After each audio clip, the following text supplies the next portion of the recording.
Hello and good morning to one and all. स्वागत है आप सभी का वाईफाई स्टडी स्टूडियोज के इस चैनल पे। This is Anchal Singh and you are watching me on WiFi study studios.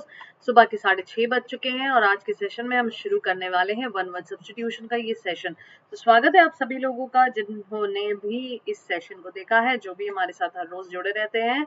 आप सभी का बहुत बहुत शुक्रिया सेशन में जुड़े रहने के लिए। तो आज के सेशन में हम करने वाले हैं one word substitution. One word substitution क्या होते हैं? वन वर्ड सब्स्टिट्यूशन को हम जानते हैं अनेक शब्दों के एक शब्द के नाम से। अनेक शब्दों के एक शब्द यानी बहुत सारे शब्द से मिलके एक कोई शब्द बनते हैं जो सेम मीनिंग कन्वे करते हैं। That is known as one word substitution.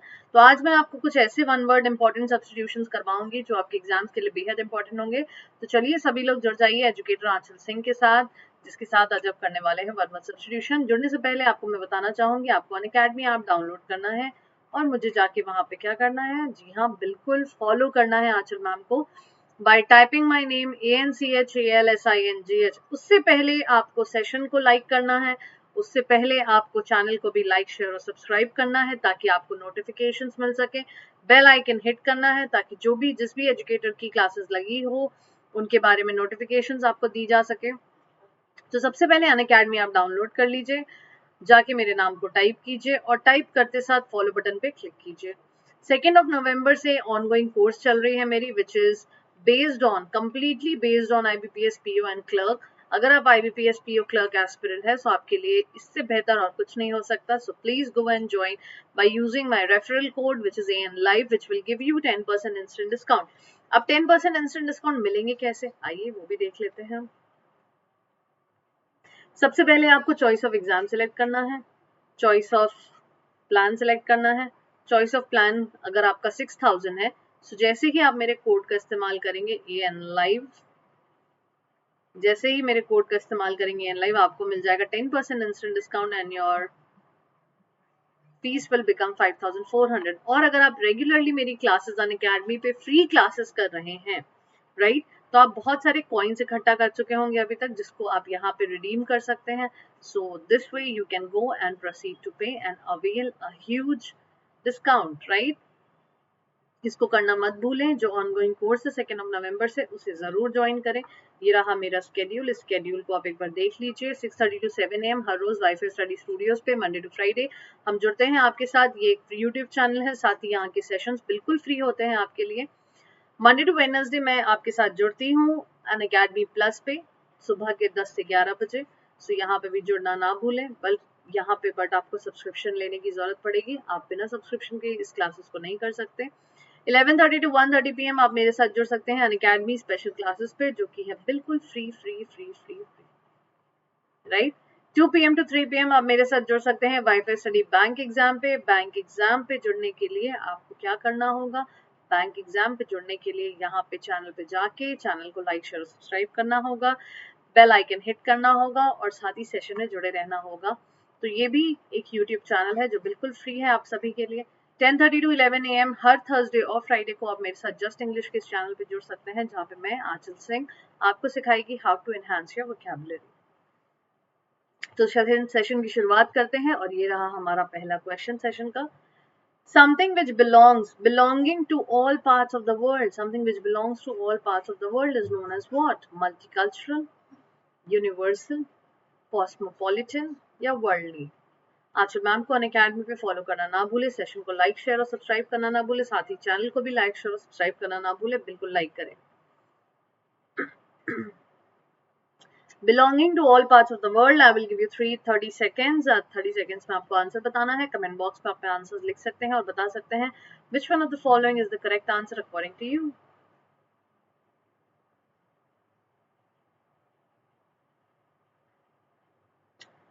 Belonging to all parts of the world का मतलब क्या होगा? Multicultural, universal, cosmopolitan या फिर worldly। The correct answer to this question will be option number C, cosmopolitan। बहुत लोग ये आंसर मार्क करके आएंगे, ये मुझे पता है, बट ये आंसर नहीं होगा। कॉस्मोपॉलिटन बोला जाता है citizen of the globe, citizen of the globe को बोलते हैं कॉस्मोपॉलिटन, बट यहाँ पे लिखा हुआ है वर्ल्ड, पूरी की पूरी दुनिया, यानी the correct answer will be universal. तो कॉस्मोपॉलिटन मार्क करने की गलती मत कीजिएगा. The correct answer will be universal. Next question. A person who is interested in antiques. एक ऐसा व्यक्ति जो एंटीक्स में इंटरेस्टेड हो. ट्रेडिशनलिस्ट, एंटीक्वेरियन, एक्वेरियम या फिर epicure. Which one of the following will be the correct answer? Traditionalist किसे कहते हैं? ट्रेडिशनलिस्ट ऐसे व्यक्तियों को कहते हैं जो ट्रेडिशंस फॉलो करना पसंद करते हो. एंटीक्वेरियन, एंटीक्वेरियन ऐसे लोगों को कहा जाता है जिन्हें एंटीक्स बेहद पसंद हो. एक्वेरियम कहा जाता है house of fish, house of fish और एक्वेटिक एनिमल्स के घर को कहा जाता है एक्वेरियम. एपिक्योर ऐसे व्यक्ति जिनको प्लेजर मिलता हो, who finds pleasure in food and drink, जिन्हें खाने और पीने में प्लेजर मिलता हो.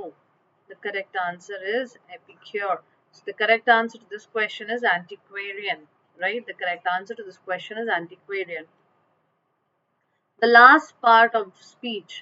Speech के आखिरी part को क्या बोलते हैं? Conclusion, preface, epilogue या percussion. Which one of the following will be the correct answer according to this question? आपके पास 30 seconds है इसको आंसर करने के लिए. जल्दी से कमेंट बॉक्स पे आंसर करें. साथ ही सेशन को लाइक शेयर और सब्सक्राइब भी करें. और सेशन में जुड़े रहने के लिए चैनल को भी लाइक शेयर और सब्सक्राइब करें ताकि आपको नोटिफिकेशंस मिल सके हमारी हर क्लासेस की, जिससे आपको मिल सके सफलता और आप अटेन कर सको सक्सेस, ताकि आपको मिल सके एक स्टेबल जॉब, एक परमानेंट जॉब और हम उसका एक हिस्सा हो सके. The last part of the speech. Speech के पहले पार्ट को बोलते हैं prologue. ठीक है? First part of the speech is known as prologue. The last part of the speech is known as epilogue. The correct answer to this question is option number C, epilogue. Right? Next question. A sleeping room for a number of people.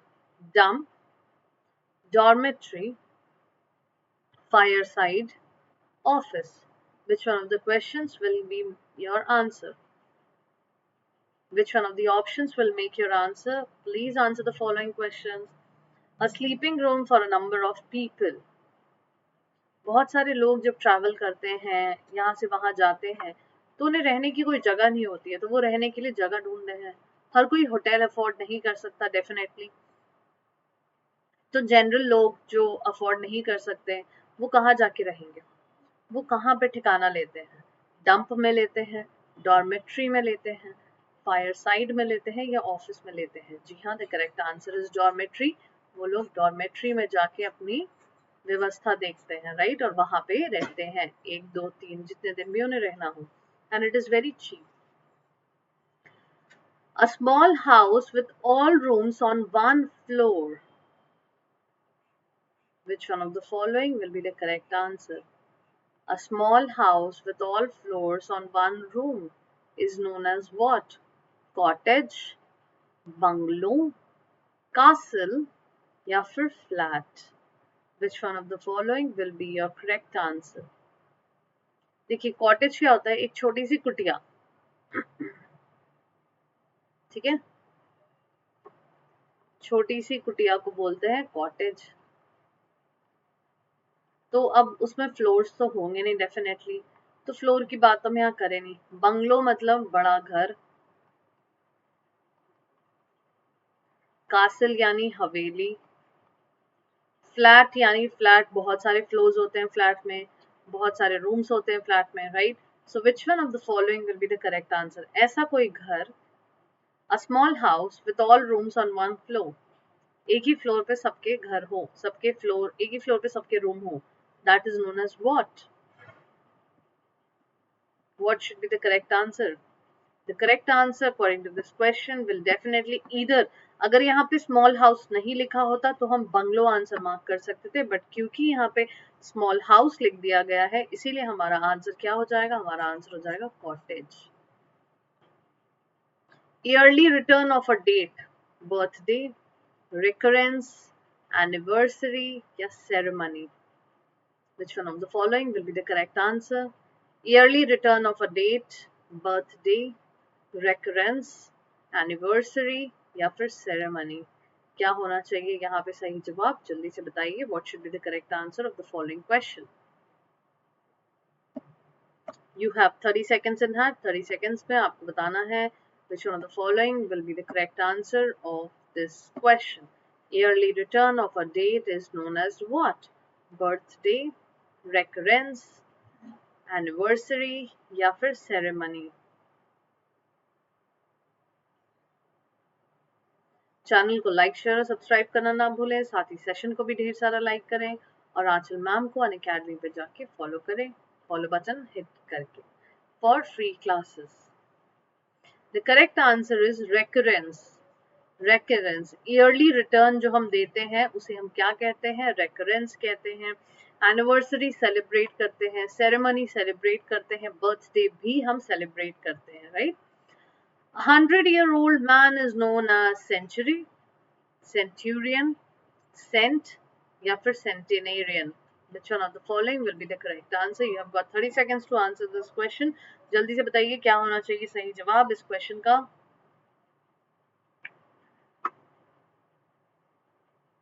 30 seconds का time मिला है आपको। Comment box पे आप comment करके बता सकते हैं the correct answer is this. Ma'am ये है करेक्ट आंसर, 100-year-old मैन को हम ये कहते हैं। आपने ये सारे क्वेश्चंस पहले भी पढ़े होंगे, चाहे एसएससी हो, बैंक एग्जाम्स हो, ये क्वेश्चंस बेहद इंपॉर्टेंट होते हैं सभी एग्जाम्स के लिए, राइट। तो आपको आंसर करना है कि ये यहाँ पे इस पर्टिकुलर क्वेश्चन में 100-year-old मैन को क्या कहते हैं? सेंचुरी क्या होती है? 100 ईयर्स को सेंचुरी कहते हैं।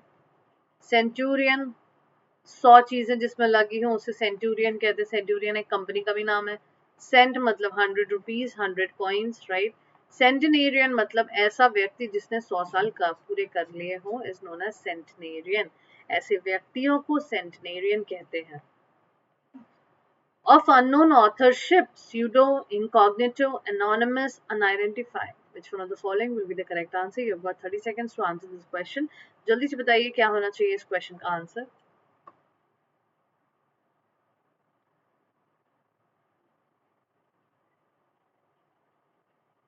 Of unknown authorship, pseudo, incognito, anonymous या unidentified.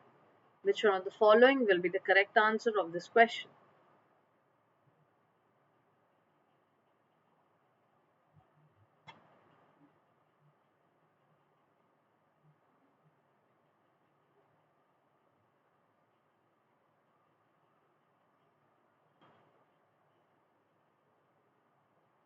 ओके कई सारे लोग कमेंट बॉक्स पे कमेंट कर भी रहे हैं, नहीं भी कर रहे हैं, आप कमेंट करके बता सकते हैं।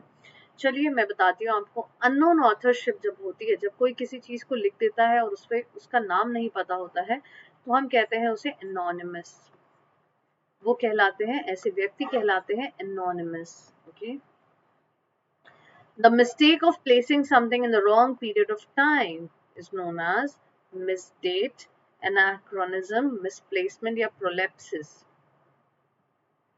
The mistake of placing something in the wrong period of time. जल्दी से कमेंट बॉक्स में कमेंट करके बताइए which of the following will be the correct answer.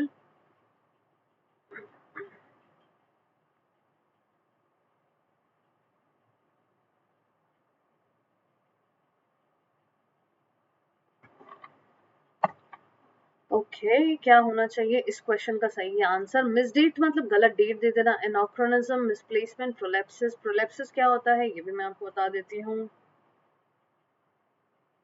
पहले आप कमेंट बॉक्स पे कमेंट करके आंसर्स बताइए जल्दी जल्दी। जब आप किसी चीज को पलट के बोलते हो, एंटिसिपेट करते हो, किसी की बात का जवाब देते हो, तो उसे हम कहते हैं prolepsis, right. The correct answer, mistake of placing something in the wrong period of time, गलत पीरियड ऑफ टाइम में किसी चीज को रख देना, उसे कहते हैं एनाक्रोनिज्म। ठीक है। क्रोनोलॉजी मतलब logical chain of events, logical chain of events, right.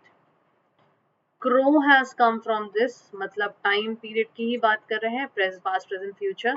So chronism, a means no, not put in a wrong period, right period of time. Okay, that is known as anachronism. I hope you got the answer of this question and you will not do mistake if this question is asked in your examination. या फिर अगर कभी आपको ये question पूछा जाए तो आप इसका सही जवाब देंगे. The cessation of warfare before signing a treaty. Armistice, truce, ceasefire, suspension. Which of the following will be the correct answer? You have got 30 seconds to answer the question. जल्दी से बताइए क्या होना चाहिए सही जवाब.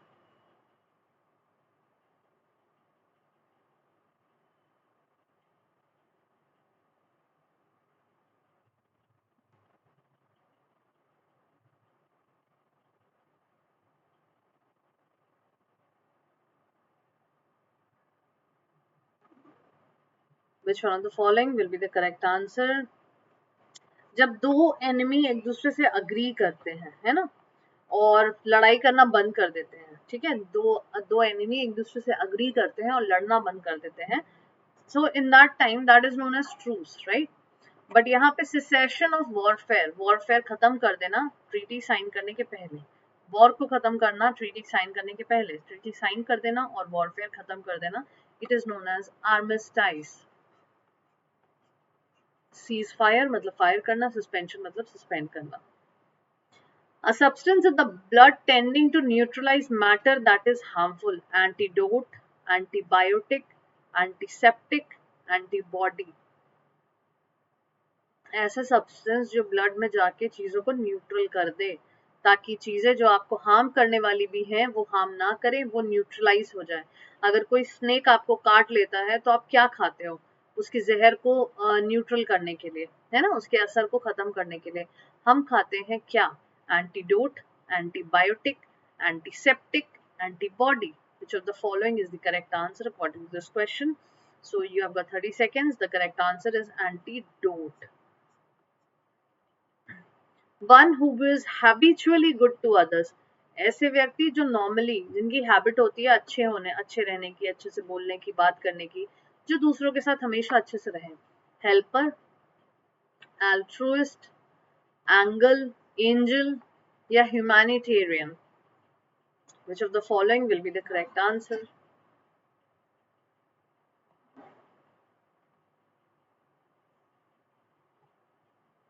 जल्दी से कमेंट बॉक्स पे कमेंट करके बताइए क्या होना चाहिए इस प्रश्न का सही उत्तर.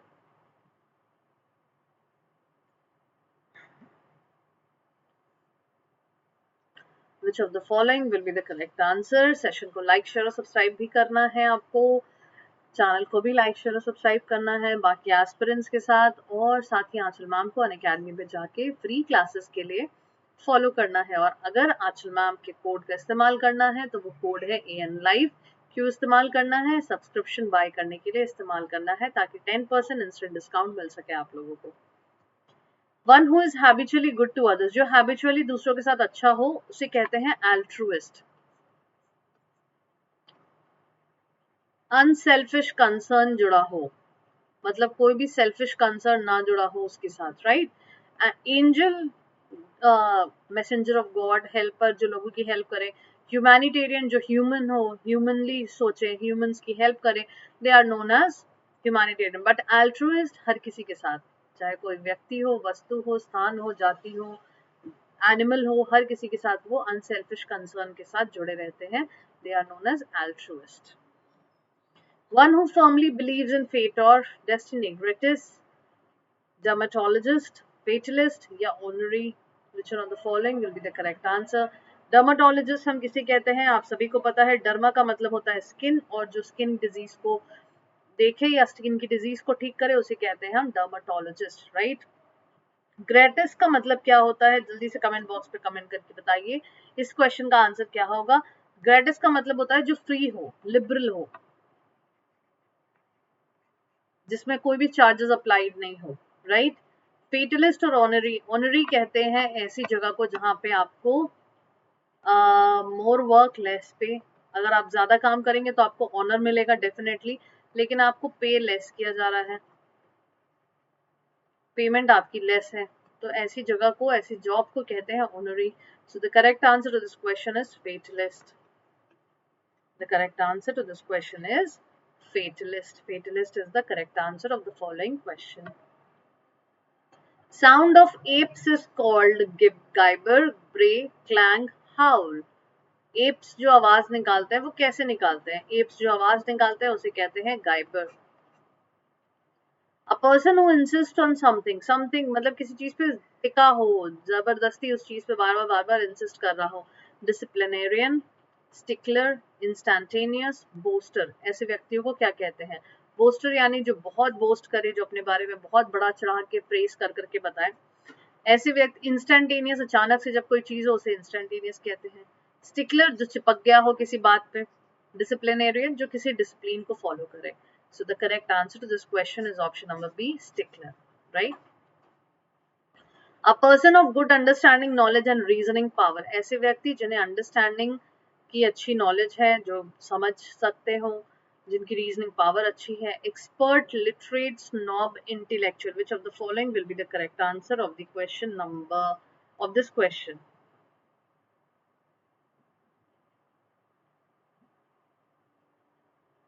एक्सपर्ट, जब आप किसी सब्जेक्ट में बहुत अच्छे होते हैं आप एक्सपर्ट कहलाते हैं। लिटरेट, पढ़े लिखों को कहते हैं। स्नॉब कहते हैं ऐसे व्यक्तियों को जो बहुत बड़ा चढ़ा के अपने बारे में बड़ी बड़ी चीजें बोले, राइट। इंटेलेक्चुअल ऐसे लोगों को कहते हैं जिनकी अंडरस्टैंडिंग लेवल अच्छी होती है, जिनकी सोचने की समझने की क्षमता अच्छी होती है और रीजनिंग एबिलिटी अच्छी होती है। So the correct answer to this question, a person of good understanding, knowledge and reasoning power is known as intellectual, right. The study of ancient societies, ancient societies की पढ़ाई को क्या कहते हैं?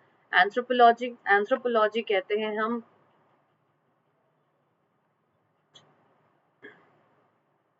स्टडी ऑफ ह्यूमंस को। The correct answer is archaeology. History, study of events which took place in the past.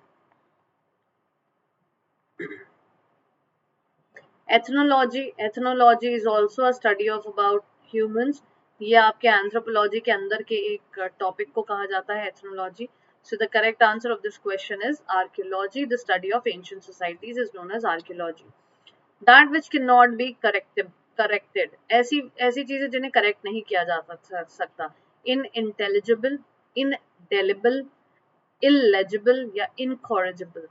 Which one of the following will be the correct answer of this question? Very easy, asked many a times in questions.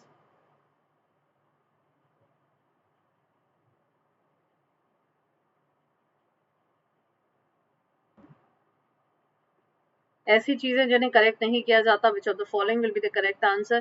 देखिए, unintelligible जिसे knowledge ना हो, जो knowledge अपनी नहीं use कर पाए उसे अनइंटेलिजिबल कहेंगे।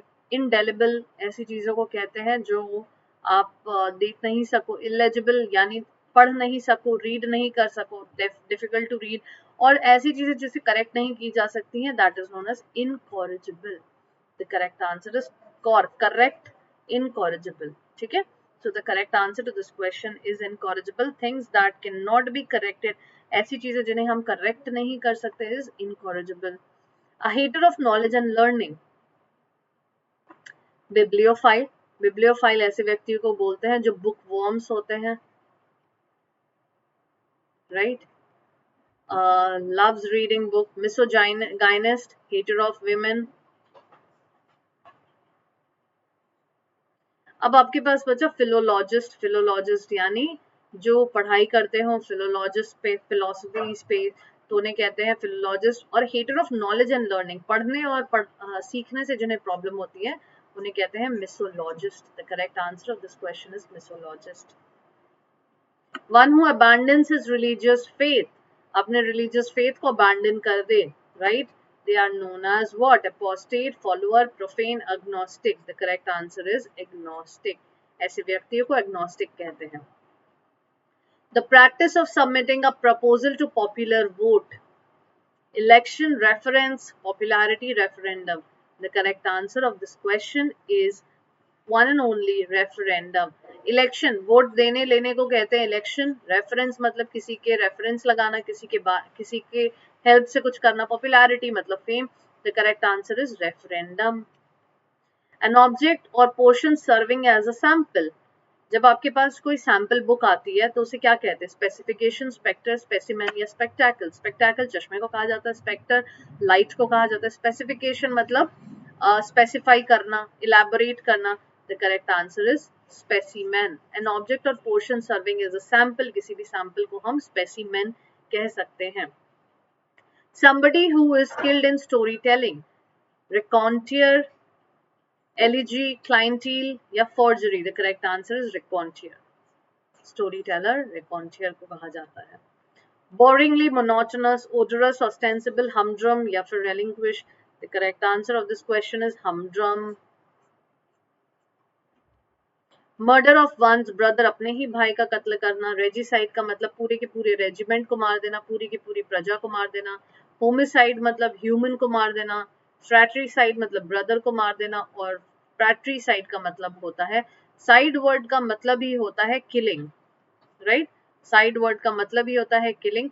पैट्रीसाइड का मतलब क्या होता है? पैट्रीसाइड का मतलब होता है किलिंग ऑफ फादर.